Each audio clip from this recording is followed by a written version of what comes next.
Yo pertenezco al Hospital Maciel también, a la Clínica Quirúrgica 2, que dirige el profesor Gustavo Rodríguez, y bueno, y agradezco nuevamente la oportunidad. Vamos a hacer lo más breve posible, vamos a comentar el caso de una hernia de Spiegel bilateral. Esta es una paciente de sexo femenino, de 80 años, que como antecedente personal era una hipertensa, y el motivo de consulta fue una tumoración abdominal con un leve dolor, predominantemente a derecha, sin ninguna alteración del tránsito digestivo bajo ni alto.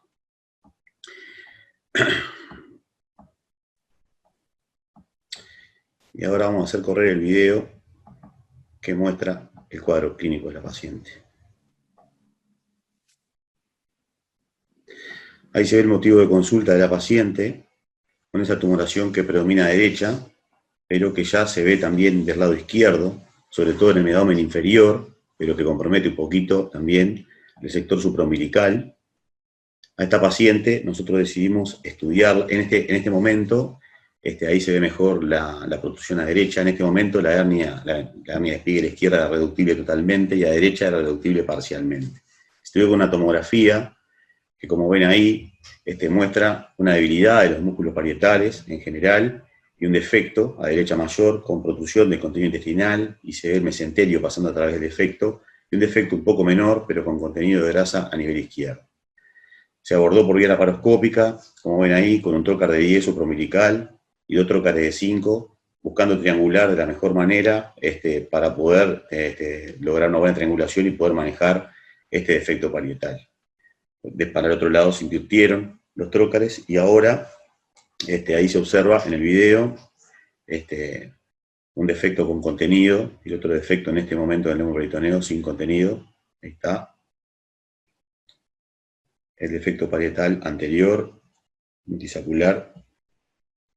A la derecha, ahí hacemos la reducción del contenido intestinal, como siempre, tratando de hacer maniobras suaves, sin tirar mucho y, si es posible, no tirar del asa, sino del meso. Y se observa el defecto parietal del lado derecho. Quiero resaltar que esta fue la primera hernia de Spiegel que hicimos por vía laparoscópica.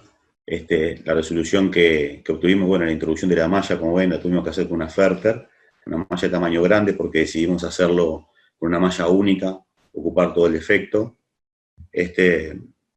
Y bueno, la introducción no fue a través del trocar, sino a través de la incisión más grande, con una Ferter, con la malla marcada y del despliegue de la malla dentro de la cavidad, cuando, como todos saben, dependiendo del tamaño, genera mayores dificultades. Esta tiene puntos tractores, que lo sacamos lo más alejado del defecto posible. Y bueno, y después le hicimos una corona de grapas, una doble corona de grapas, sobrepasando lo más ampliamente posible el defecto, teniendo como siempre los cuidados con los reperes abajo de la vejiga y todas las zonas del triángulo del dolor y de la muerte, como mencionaba Mauro. Para colocar los trackers del sector superior, pusimos otros abordajes inferiores para poder ver el límite superior. Ahora se van a ver el sector superior, que a veces cuando las mallas son muy amplias y van a ambos lados, la colocación de los trócares es bien lateral o incluso un poco posterior. Ahí quedó de resolución la visión definitiva. Ahí se ven los trackers de este lado. Y bueno, esa fue la resolución que optamos en esta paciente, que como era una paciente añosa de 80 años y con la piel muy finita, optamos por esta técnica. Muchas gracias. Perfecto, Rodrigo, se vio muy bien el video. Ustedes lo que básicamente optaron por hacer fue un bridging o un iPhone clásico, simplemente para discutir algún aspecto técnico que puede variar según quien realice la técnica, o bueno, en la experiencia de Gustavo o de Toti. No sé, Toti, ¿qué te parece la opción que adoptaron ellos, que les dio buen resultado? ¿A vos te parece que una hernia de Spiegel la mejor opción puede ser un iPhone, puede ser cerrar el defecto, hacer un iPhone Plus, hacer un abordaje de tipo TAP. ¿Cuál sería, en principio, tu técnica de elección para resolver este tipo de hernias? Deja de compartir pantalla, Rodri, ¿te animás? Mira, Pablo, para mí, este caso, si quiere tener una resolución rápida en un paciente de 80 ¿cuántos, Rodrigo? 80. 80 años, un poquito 80, gordita, 80. un poquito gordita, con hernias grandes, pero con defectos pequeños. El iPhone es una buena alternativa para hacer una cirugía de 45 minutos, una hora. Entonces, si hay un paciente con muchas comorbilidades, una paciente obesa, que quieres hacer una cirugía rápida y salir, mi preferencia, especialmente siendo bilaterales, sería hacer una TAP como inguinal, subiendo un poco. Ujú. Pero no está de manera alguna errado hacer una iPhone para este caso. Si quieres hacer una cirugía rápida, con baja morbilidad de ferida operatória, colocando una malla ampla y tendo un resultado muy bueno. La única cosa que haría diferente, que teria hecho diferente, Rodrigo, tiene uma técnica onde podes colocar a malla, especialmente uma malla grande como esta, podes colocar ela enrolada, chama-se scroll. Esta técnica é muito sencilla, muito fácil de fazer, muito fácil, muito fácil. E mira, quando colocas a malla dentro, ele puxa o primeiro ponto transfacial, a malla sobe totalmente cerrada. Então, tem suturas em las laterais, ela abre a metade da malla a cada parte da cirurgia. É muito mais sencillo de manejar uma malla grande como esta. Então, sendo objetivo, Pablo, eu haria TAP bilateral com uma malla normal, fazendo uma dissecção como inguinal e fixando em la região inguinal.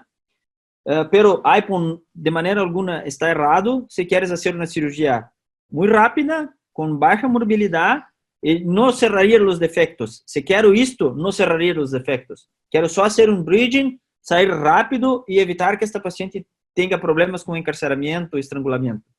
Então, temos várias respostas que estão correctas. Como comentario nomás, agradezco lo vertido por Toti y agrego que tuvo un posoperatorio de inicio sin complicaciones, con 24 de internación, con un buen nivel de analgesia, y después como complicación tuvo un seroma bilateral, un poquito mayor a la derecha y un poquito a la izquierda, que se resolvió con tratamiento médico. Mira, isso é importante. Esta paciente vai a hacer seroma. Se não cerra os defectos, se não tira o peritoneo, vai a hacer seroma. 80% desses pacientes vão a hacer seroma. Pero não tem que fazer nada, não tem que drenar, não tem que fazer nada. Só esperar que vai resolver.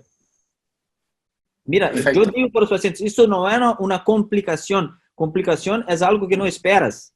Isto sabes que vai acontecer. Então, planeia com o paciente. Vas a ver, doutor, minha hernia está acá de novo. Não, não. Isto não é hernia, é líquido. Estávamos esperando, havíamos conversado no pré-operatório. E isso vai resolver sozinho. Só tenha calma. Gustavo, simplemente como para dirigirte a alguna situación que quizás Toti no haya puntualizado, y aprovecho para contestar una pregunta del chat. Esa es una malla de contacto visceral, una composite de la seguramente Parietex, aprovechando que está la gente de Medtronic dando una mano con el seminario.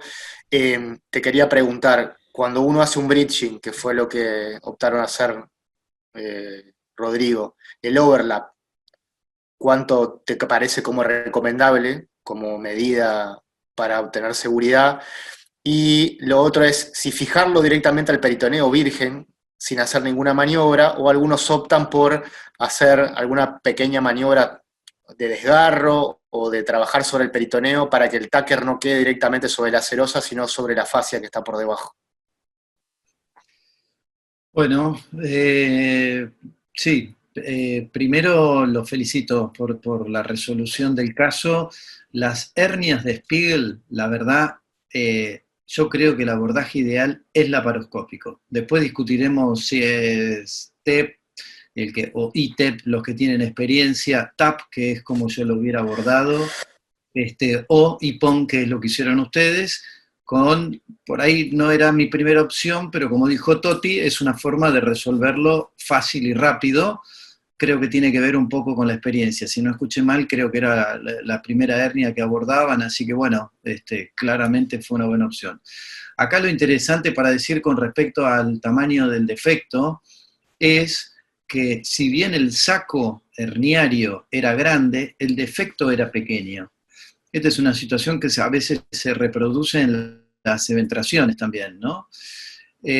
Con respecto a tu pregunta, cuando uno hace un breaching que no cierra, que creo que fue una buena elección porque el tamaño, el diámetro del anillo no me pareció que era muy grande, insisto, a pesar de que el saco era grande, el breaching es una opción.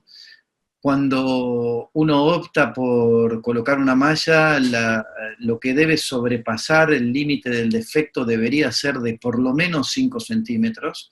Esto tiene que ver un poco con, no es correcto hablar de retracción de la malla, ¿no? Si uno agarra una malla sintética y la deja 5 años arriba de una mesa, esa malla no se va a encoger.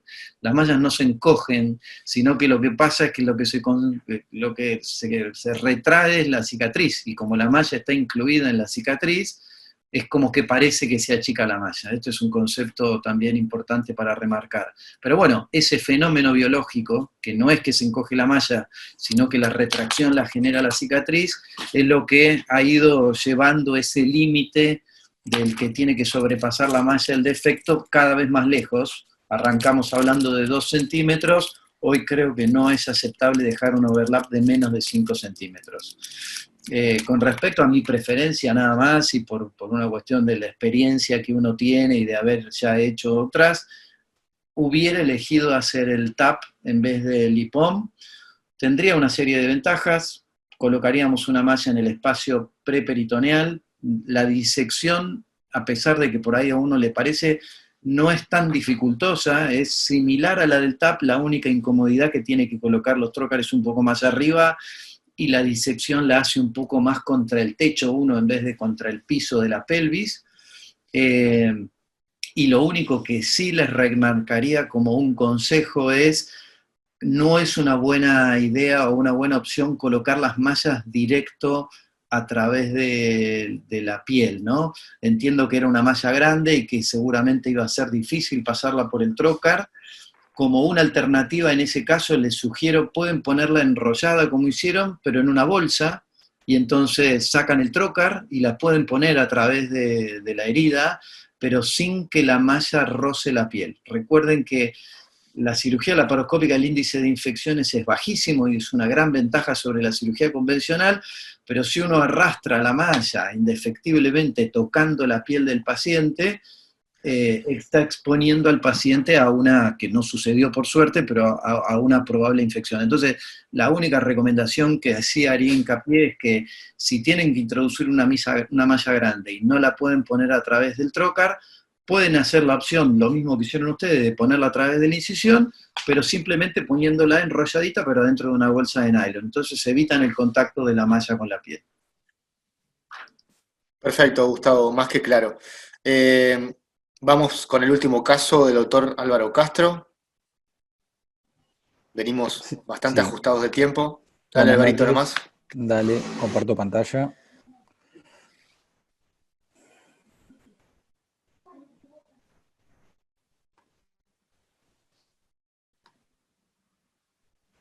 ¿Se ve ahí, Pablo?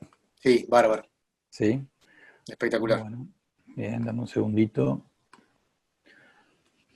Bueno, en primer lugar, buenas noches. Quiero agradecer a los organizadores por invitarnos a participar.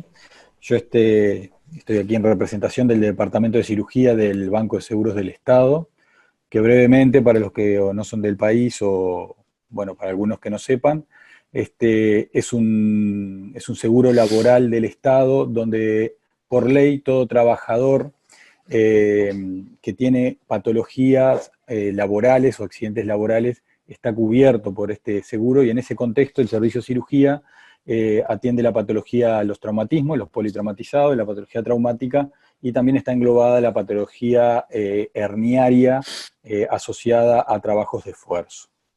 Bien, somos un equipo básicamente en piso de 4 cirujanos, junto con el doctor Balsen Giacomo, el doctor Fole y el doctor Fernando González. Bien, yendo al caso clínico, se trata de un paciente de sexo masculino de 31 años que realiza tareas de esfuerzo, de carga y descarga en una empresa. Era un paciente obeso, donde como antecedente se destacaba que algo hacía 26 meses, un poco más de 2 años, era portador de una hernia indirecta inguinofunicular derecha y le realizamos una hernioplastia inguinal laparoscópica TAP cuando nos encontrábamos en nuestra curva de aprendizaje con la técnica. Cursó un posoperatorio sin complicaciones, con una alta un poco antes de las 24 horas, y tuvo un reintegro laboral a los 20 días. Ahora, el paciente, reitero que son 26 meses después, reconsulta en nuestra consulta externa en policlínica por la reaparición de una tumoración inguinal derecha, posesfuerzo, dolorosa 10 días antes, destacándose al examen físico que la presencia de una tumoración inguinal derecha, o sea, del mismo lado que estaba operado, inguinofunicular, irreductible, algo dolorosa, que impulsaba con las maniobras de Valsalva, sin presencia de hernia inguinal contralateral. Entonces, en definitiva, es un paciente de 31 años que realiza tareas de esfuerzo, obeso, que se presenta clínicamente con una recidiva herniaria inguinofunicular irreductible, con una cirugía, una hernioplastia TAP 26 meses antes. Entonces, un poco para considerar por los comentadores, no sé si quieren comentar ahora o al final, pero sería que si solicitan estudios de imagen o no, y vinculado a esto, en cuanto a la cirugía, ¿qué abordaje y qué técnica quirúrgica plantearían? Toti, no sé si querés aprovechar para definir esta situación, cómo te manejás vos particularmente y en tu centro. Si desde el punto de vista clínico es claro que el paciente tiene una recidiva, ¿le pedís algún estudio de imagen para certificarla o prescindís de los estudios de imágenes? Y si pedís algún estudio de imagen, ¿cuál? Mira, Pablo, para mí, esta es una abordaje que hoy yo la voy a hacer por robot, este caso. Primero porque En la recidiva. la recidiva de una hernia transabdominal, la recidiva Ok. de una hernia laparoscópica. ¿Por qué? Voy a te explicar por qué. Porque quiero entender o que ha acontecido. Quero entender como que foi essa recidiva, o que aconteceu, se a maia foi pequena, se houve retração, especialmente se foi eu que fiz a cirurgia primária. Então, se quero entender o que está acontecendo. Mas mira, para o cirurgiano que não tem o robô ou não tem grande experiência em laparoscopia, esta cirurgia é uma cirurgia para ser feita por via aberta, é um lado, para ser um Liechtenstein com colocação de maia. Esta es la cirugía para este paciente. Bien, entiendo que tu respuesta va desde la postura de pasar por el comentario de la robótica, que hoy es prácticamente inaccesible a la mayoría de nosotros, hasta la postura clásica de la recomendación de las guías internacionales que dicen, si usted tiene una recidiva de un Liechtenstein, abórdela por un TAP, y si usted tiene una recidiva de un TAP, abórdela por un Liechtenstein. Sí. Pero ¿le pedirías un estudio de imagen para certificar que el paciente tiene o no tiene la recidiva o no? No, si tú no tienes duda clínicamente no lo peso. No, Okay. no es como que en ventrales. Para Perfecto. inguinales, porque, como te he dicho, como voy a olhar por dentro, voy a entender lo que ha acontecido. No necesito el examen de imagen para esto. Perfecto. Y mesmo que só voy a hacer la abordaje Liechtenstein, no haría estudio de imagen. Lo Ok. más importante, Pablo, es que el cirujano, no adianta las guías dicen que tienes que hacer al contrario. Se ha hecho Liechtenstein, vas a hacer tape en las recidivas. Las recidivas son las cirugías más difíciles, mesmo las cirugías de vía anterior. Entonces, tú tienes que hacer la cirugía que tú estás más habituado a hacer. Si es un cirujano de Liechtenstein, solo hace Liechtenstein, tiene que resolver una recidiva de Liechtenstein con otro Liechtenstein. O encaminhar a Gustavo, o encaminhar a otro cirujano. No tiene que dejar los casos más difíciles para hacer o que no estás habituado. Esa es la idea. Buen consejo. Gustavo, ¿querés hacer algún comentario en relación a estudios sí, estudios no? Muy breve, sí, como dijimos que en las tomografías, pero con las cementraciones hacemos sistemáticamente tomografía, en las hernias inguinales tiene que ser algo excepcional que pidamos un estudio cuando el diagnóstico es clínico. Con respecto a la vía de abordaje, me adelanto para ganar tiempo, como vos mencionaste, la recomendación clásica es el abordaje contralateral. El problema es que hoy estamos viendo que hay pacientes que ya están operados de las dos maneras. La laparoscopía tiene los suficientes años para que un paciente tenga una recidiva tanto de una vía anterior como de una vía posterior, y ahí las guías todavía no lo definieron. Lo que quiero decir es remarcar lo que dijo Toti. Es muy importante la experiencia del cirujano para elegir la técnica más adecuada para el paciente en función de la experiencia que tenga el cirujano. En este caso puntual, que es una recidiva de una TAP, nosotros que tenemos bastante experiencia en cirugía laparoscópica, inicialmente le haríamos, no tenemos robot, le haríamos una exploración laparoscópica, lo mismo que dijo Toti, para ver qué es lo que nos encontramos. No, en nuestra experiencia, prácticamente el 100% de las recidivas de las hernias laparoscópicas son recidivas directas, y en general se deben a que uno colocó o una malla chica o que no la llevó hasta la línea media, que es hoy la recomendación, se conformó con Beryl Cooper, la dejó ahí y la recidiva aparece en la parte interna. Cuando ese es el caso y nosotros lo vemos, la verdad que es una cirugía que no es compleja de resolver por vía laparoscópica, así que seguimos siempre por TAP, pero si hacemos el abordaje TAP, y vemos que la cirugía va a ser muy compleja o que la probabilidad de alguna lesión de un órgano noble próximo es importante, no dudaríamos en sacar el laparoscopio y hacer la cirugía por vía convencional. Perfecto, más que claro los comentarios. Álvaro, contanos cómo les fue a ustedes y qué decidieron y por qué.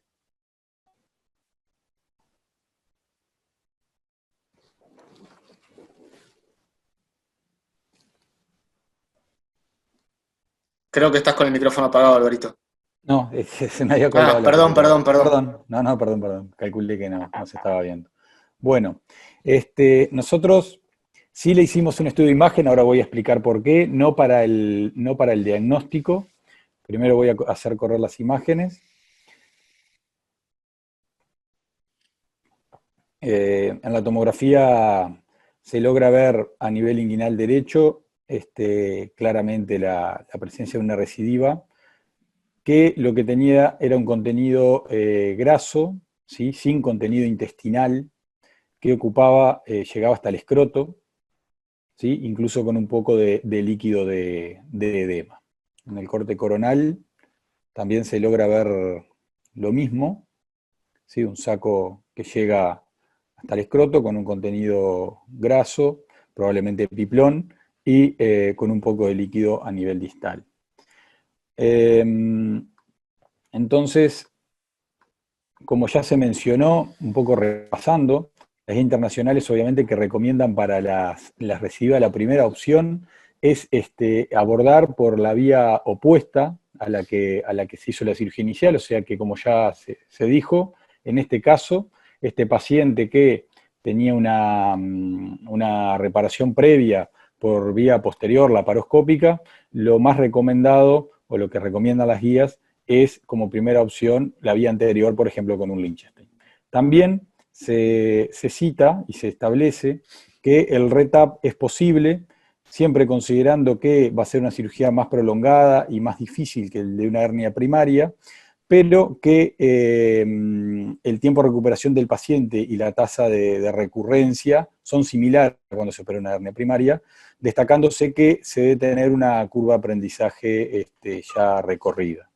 Entonces nosotros en este paciente, reitero que habíamos hecho la cirugía en nuestra curva de aprendizaje, habían pasado más de 2 años y teníamos casi 100 procedimientos hechos, que para el nivel internacional y para los comentadores seguramente no es un número tan importante. pero sentíamos que podíamos, como se mencionó, explorar la posibilidad primero de ver la situación por la paroscopía, y en realidad la tomografía en este contexto la pedimos para valorar un poco el contenido. Yo la verdad que lo consideramos en todo el grupo, y si el contenido, si había contenido intestinal, que era irreductible, considerábamos que para nuestra experiencia, tal vez la cirugía laparoscópica hubiera sido de más riesgo y hubiéramos ido a hacer un Lichtenstein, pero al descartar el contenido intestinal en un paciente obeso que se podía beneficiar de un nuevo procedimiento laparoscópico, le propusimos hacer una nueva laparoscopía, ver la situación local, y como se mencionó, si nos parecía favorable, intentar una nueva reparación laparoscópica, y si no el paciente estaba completamente y dio su consentimiento, de que se convertía en una cirugía por vía anterior a un Lichtenstein. Aquí voy a poner el video. Hace un ratito le bajé la calidad porque creo que no están corriendo bien los videos, pero no sé, yo lo voy a ver bien, pero me dicen.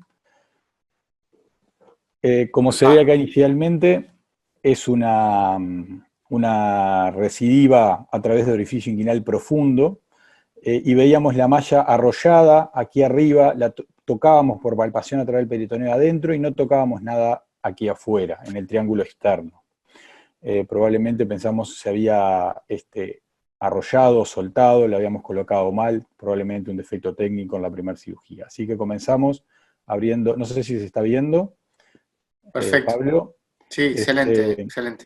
Bien, comenzamos abriendo el peritoneo parietal anterior y tratando de labrar nuevamente una disección preperitoneal, yendo pegado a la malla, por delante de la malla.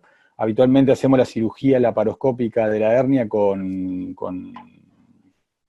coagulador monopolar, pero en este caso, que esperábamos ir por un plano un poco más fibrótico, decidimos utilizar, y que puede sangrar más, un sellador de vasos.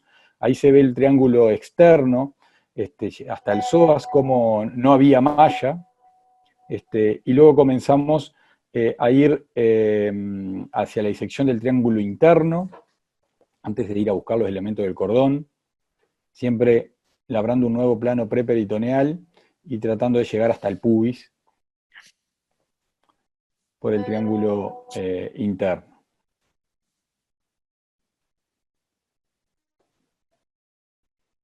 Posteriormente, lo que nos costaba era reducir completamente el epiplón, lo habíamos reducido parcialmente, pero no venía completamente. Eso nos dificultaba la disección y reconocer los elementos del cordón. Seguimos por un plano de fibrosis, pegados a la malla, una disección cuidadosa. Aquí el video está acelerado, pero obviamente, pero íbamos de forma bastante minuciosa. Aquí, combinando maniobras desde afuera, por compresión, y desde adentro, logramos reducir el epiplón. Se ve cómo se reduce completamente, y la presencia incluso de líquido inflamatorio. Y este paso sí nos facilitó la identificación y la disección, en este caso combinando maniobras romas, de los elementos del cordón.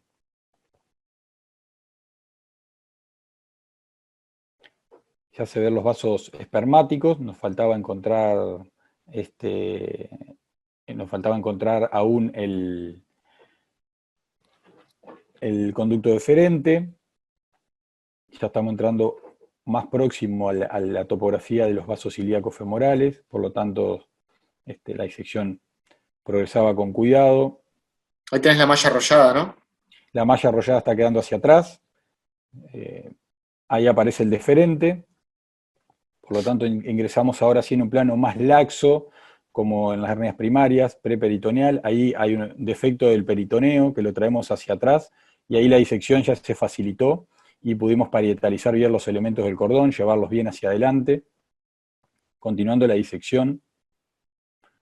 Una vez completada esta disección, pasamos a resecar completamente la malla adherida al peritoneo parietal anterior, a un sector.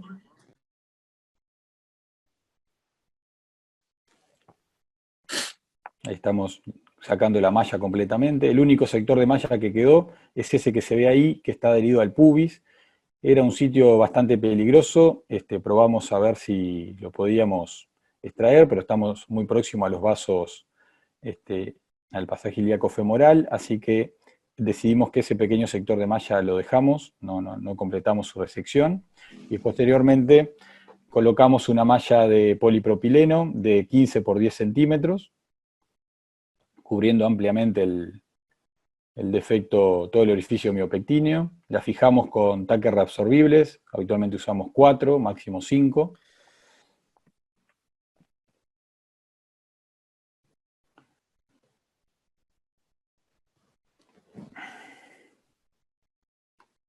Y posteriormente cerramos el peritoneo con un surjet de hilo reabsorbible. Ahí se ve cómo la malla queda perfectamente adaptada, una malla amplia en este caso.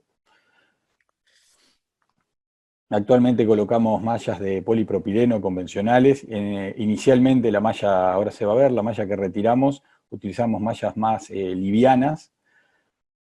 Ese es el fin de la cirugía con el peritoneo completamente cerrado. El tiempo quirúrgico total fue de 104 minutos. El posoperatorio cursó sin complicaciones. El paciente se fue de alta a las 36 horas caminando con una molestia, un dolor leve.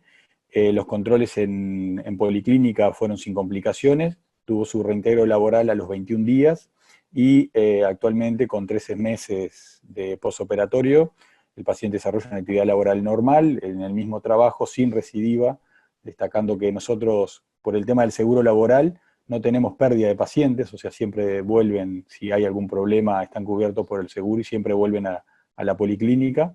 En este caso el paciente no ha retornado y hace poco lo llamamos para enterarnos cómo estaba y está trabajando normalmente.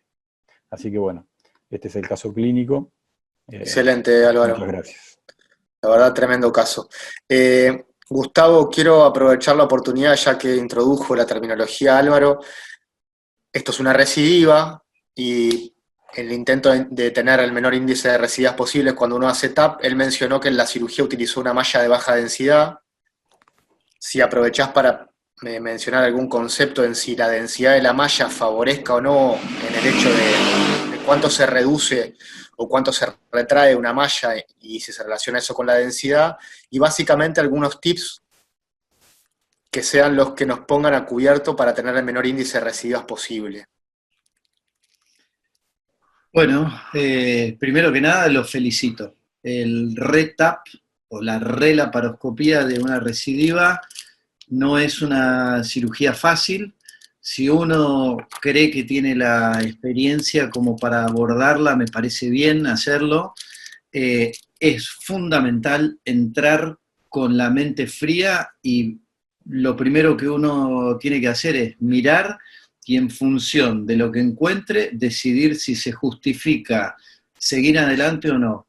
En este caso, yo me animo a pensar, para contestar a la primera pregunta tuya, las mallas livianas, que es a lo que vos te referías, han demostrado tener un mayor índice de recidiva, por eso hoy prácticamente no se están usando, estamos usando mallas de peso mediano o estándar, pero la recidiva, en este caso me animaría, y por ahí le puedo preguntar el tamaño que utilizaron de malla, me da la impresión, muy difícil saberlo, pero por la cantidad de tejido virgen que había, porque si bien la malla estaba enrollada y se la veía en la parte superior de la disección, el resto de la disección parecía una hernia primaria, o sea, como un lugar donde nunca hubiera habido malla. Entonces me animo a pensar que la causa de la recidiva, más que falta de fijación, o que el peso de la malla puede haber tenido que ver con el tamaño de la malla.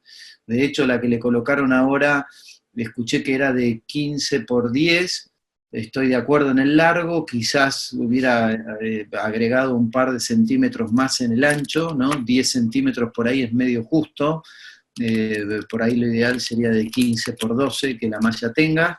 Así que, siguiendo a la línea de las cosas que vos me preguntabas, el primer tip es: las mallas que tenemos que colocar tienen que ser mallas grandes. El tamaño mínimo para colocar en una hernioplastia inguinal laparoscópica debería ser de 14 por 11, 15 por 12, lo ideal. imposible saber, pero me parece que por ahí puede haber sido, ustedes mismos, creo que es un paciente de ustedes, pueden saber el tamaño de la malla que le colocaron. Otro punto importante es cuando vi la tomografía, me sospeché de que quizás esto por ahí era un lipoma olvidado, ¿no? Más que una recidiva, por el contenido graso. Esto es otro tip también para recordar.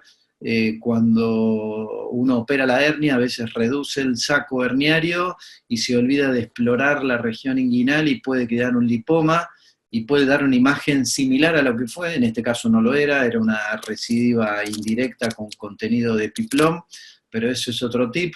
Con respecto a otro tip para mencionar para disminuir la recidiva, lo mencioné antes, asegurarse de que para poner ese tamaño de mallas que dije, indefectiblemente la disección tenemos que llegar hasta la línea media, no nos tenemos que conformar con dejarla en el Cooper, sino que tenemos que llegar hasta la espina del pubis, en lo posible hasta la línea media.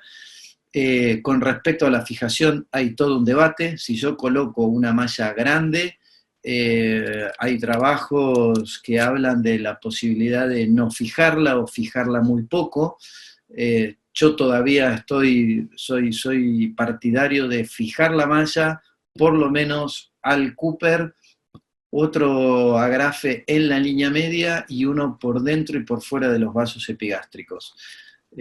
Hay algunos cirujanos, bueno, lo mencionó Totti, Cristiano Klaus en Brasil publicó una serie, pero es en TEP y con mallas muy grandes de no fijación de malla, así que yo acá la fijación de la malla sí, en estos puntos que dije, y para poder hacer esto, la única forma es hacer una amplia disección con una buena visualización de todos los elementos anatómicos. Creo que eso es lo más importante.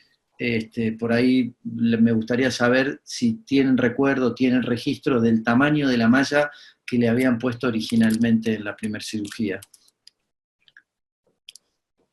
Hola. No, la verdad que el tamaño no lo recuerdo, pero no eran mallas chicas. Lo que sí eran de poro bastante grande. Y siempre, si bien hoy se pueden colocar sin fijarlas, y no creo que haya sido eso el problema técnico, siempre tenemos la sensación cuando uno colocaba los tacker que no terminan de fijar bien al ser el poro más grande. En cuanto, creo que fue un tema así técnico, la malla estaba en la primera cirugía, la malla estaba, como se veía en el video, el triángulo externo hacia el psoas, no había malla y era un plano que estaba prácticamente virgen. De hecho, cuando lo vimos, nos llamó la atención que hubiera demorado 2 años en recidivar, porque la verdad que, al menos clínicamente, porque todo el triángulo externo no estaba ni cubierto por malla. Probablemente el orificio inguinal profundo, un poco por fibrosis, lo haya estado un tiempo. En cuanto al tamaño de la malla, una precisión, si dije 15 por 10, es un tema de costumbre. En realidad, al inicio, cuando cambiamos a las de polipropileno convencional, poníamos 15 por 10, ahora ya hace más de un año ponemos de 15 por 12, que es el tamaño mínimo recomendado, y bueno, y respetamos actualmente todas las recomendaciones en cuanto a la extensión de la disección, como ya destacó Castañeto. Gracias, Gustavo, por los comentarios. Toti, estamos casi sin tiempo. Le pregunté a Gustavo algunas situaciones para tener claro en relación a tener menos índice de recidiva. Te pregunto rápido 2 o 3 tips que vos tengas presentes para sugerir cuando uno decide un retap. Ya sé que dijiste que quizás no era lo que vos recomendarías, pero bueno, supongo que tenés amplia experiencia en afrontarlo desde esa situación. Y si bien entiendo que ninguno de nosotros tiene experiencia con el robot, los videos que uno ve, básicamente lo que uno ve y uno siente que se transmite del robot es bastante parecido a lo que uno ve desde la laparoscopía. Entonces, tips para retap. Ok. Entonces, la primera cosa es cómo ha hecho en esta cirugía. Mira primero las cosas es tentar ir en la región anatómica que está más virgen posible, para que empiece a ter los reparos anatómicos que estás habituado. La segunda tips más importante es, siempre que vas a pegar, vas a disecar la malla, procuras trabalhar perto de la malla, sempre com muita tração em la malla, e se tienes que deixar um pouquinho de malla em la parede ou nos vasos epigástricos ou em los vasos ilíacos, é melhor deixar la malla lá do que arrancar um pedaço dessas estruturas. Então, sempre que vas, empieza em las laterales, onde tem tecido normal, ou lateral ou medial, e sempre que chegares em la malla, quando empiezas a dissecção, procuras ficar mais cerca de la malla possível para hacer a dissecção. E se tem que seccionar, porque está muito pegada em los epigástricos, secciona la malla, deixa pequenas monedas de malla e procuras não lesar as estruturas que estão na parede. Então, uma outra tip importante é que, às vezes, quando vas a fazer uma AirTap, especialmente laparoscópica, que eu, como tu disseste, tinha muitas antes do robô aparecer, sempre tenho uma malla revestida, porque às vezes o dano no peritoneo, não importa quantos vai a dissecar lateral, se hace flap de ligamento redondo, de ligamento de prega umbilical medial, não consegues cobrir. Então, é preferível que deixes um grande efeito com uma malla revestida do que tentar fazer posições de peritônio e não conseguir cerrar e deixar orifícios que podem entrar na alça. Para mim, os principais tips é começar por as zonas virgens, ou lateral ou medial, e depois, sempre que vas a dissecar la malla, sempre procure ir na dissecção muito cerca de la malla. E se há necessidade, em los epigástricos, en el deferente ou en los ilíacos, sempre vais a deixar la malla grudada, pegada en essas estruturas. Perfecto, Toti.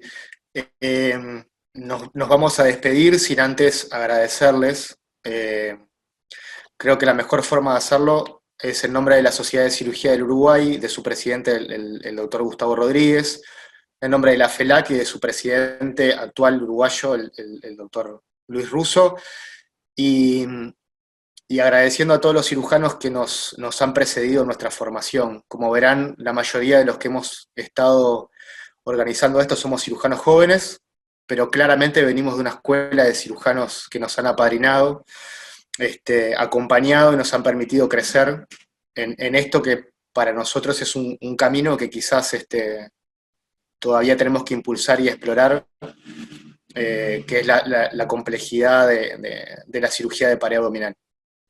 De nuevo, gracias a todos, gracias Gustavo, gracias Eva, gracias Toti, gracias a los amigos Rodrigo, Álvaro, Mauro, y bueno, ha sido un éxito, con un pico de 195, llevamos 2 horitas y van 150, así que creo que nos merecemos un bis. En algún momento nos volveremos a juntar. Será un placer. Gracias a todos. Gracias, Toti. Muchas gracias. Gracias. Que pasen bien. Saludos. Nos vemos. Desde Rica, gracias. Gracias. Hasta luego. Desde Rica, gracias a todos. Muy amable. Un gusto. Bueno, cuídense todos, que nos falta Chau. todavía un poco. Nos vemos. Chau, chau, chau, chau, chau. Muchas gracias.